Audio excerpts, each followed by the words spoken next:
We provide you the platform to turn your dreams into reality.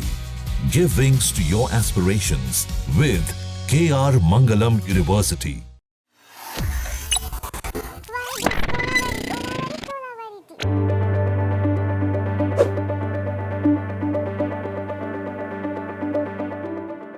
Why this Kolaveri Kolaveri Kolaveri D. अब आप ये सोच रहे होंगे मेरे दिमाग में या मैं ये गाना क्यों गा रही हूँ, तो अभी पता चल जाएगा। ये देखिए, ये है पराडा की चप्पल जिसकी कीमत है 1 लाख से भी ज्यादा। क्या हुआ, यकीन नहीं हो रहा? मुझे पागल समझ रहे हो? अच्छा, ये तस्वीर देखो, ये है महाराष्ट्र की कोल्हापुरी चप्पल। क्या हुआ, अब मान गए मेरी बात? चलिए एक तस्वीर और देखिए। ये है फैशन शो की तस्वीर जहां पराडा की चप्पल पहन के मॉडल्स ने वॉक किया। समझे? नहीं समझे। मैं बताती हूँ। महाराष्ट्र के कोल्हापुर से लेकर इटली के मिलान तक चर्चा में है हमारी अपनी कोल्हापुरी चप्पल, जो सदियों से हमारी शान और संस्कृति का प्रतीक है।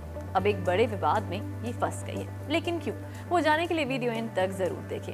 हेलो नमस्ते, मैं हूं नेहा आनंद और आप देख रहे हैं दैनिक जागरण। महाराष्ट्र के कोल्हापुर के कारीगरों ने इटली की मशहूर लग्जरी फैशन ब्रांड पराडा पर इल्जाम लगाया है कि उसने उनकी कोल्हापुरी चप्पल का डिजाइन चुरा लिया है। हाँ, आपने सही सुना। पराडा ने अपनी नई स्प्रिंग समर कलेक्शन में ऐसी चप्पलें दिखाई जो बिल्कुल कोल्हापुरी चप्पलों जैसी दिखती हैं। ये कलेक्शन 23 जून को इटली के मिलान शहर में लॉन्च हुआ था, लेकिन बात यही खत्म नहीं होती। पराडा इन चप्पलों को लगभग 1 लाख से 2 लाख रुपए की कीमत पर बेच रहा है। सोचिए, हमारी देसी चप्पल इतने महंगे दामों में विदेश में बिक रही है, लेकिन हमारे कारीगरों को ना तो क्रेडिट मिल रहा है और ना ही कोई फायदा। कोल्हापुर के कारीगर अब इस बात से नाराज है। उनका कहना है कि कोल्हापुरी चप्पल सिर्फ एक जूता नहीं, एक चप्पल नहीं है, बल्कि हमारी सांस्कृतिक विरासत है। इसे 2019 में भारत सरकार ने भौगोलिक पहचान यानी GI टैग भी दिया था, यानी ये चप्पल कोल्हापुर की खास पहचान है। कारीगरों का कहना है कि पराडा ने न सिर्फ उनके डिजाइन की नकल की, बल्कि GI अधिकारियों का भी उल्लंघन किया है।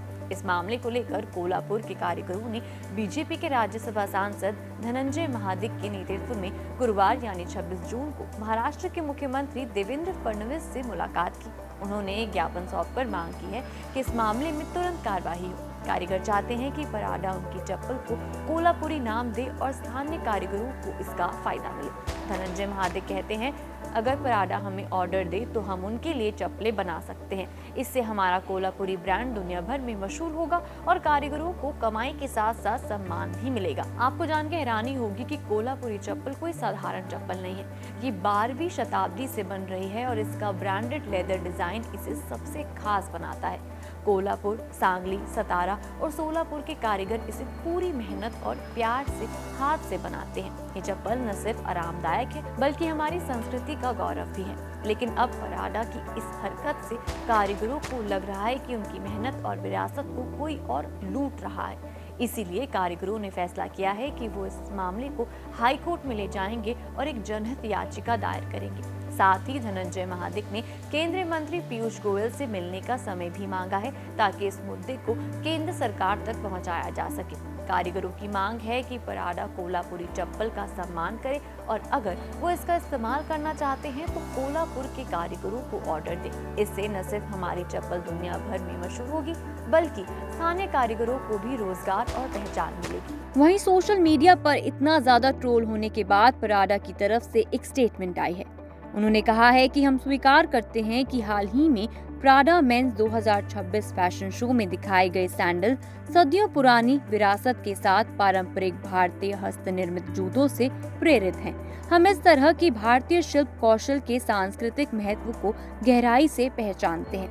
प्राडा समूह के कॉर्पोरेट सामाजिक उत्तरदायित्व के प्रमुख लॉरेंजो बेर्तली ने महाराष्ट्र चैम्बर ऑफ कॉमर्स, उद्योग और कृषि के अध्यक्ष ललित गांधी को संबोधित करते हुए एक पत्र में ऐसा लिखा है। इस बारे में आपकी क्या राय है? आपको क्या लगता है, क्या पराडा को कोल्हापुरी कारीगरों के साथ मिलकर काम करना चाहिए या फिर ये मामला हाई कोर्ट में जाकर और बड़ा हो जाना चाहिए? क्या राय है आपकी? अपनी कमेंट सेक्शन में हमें जरूर बताएं।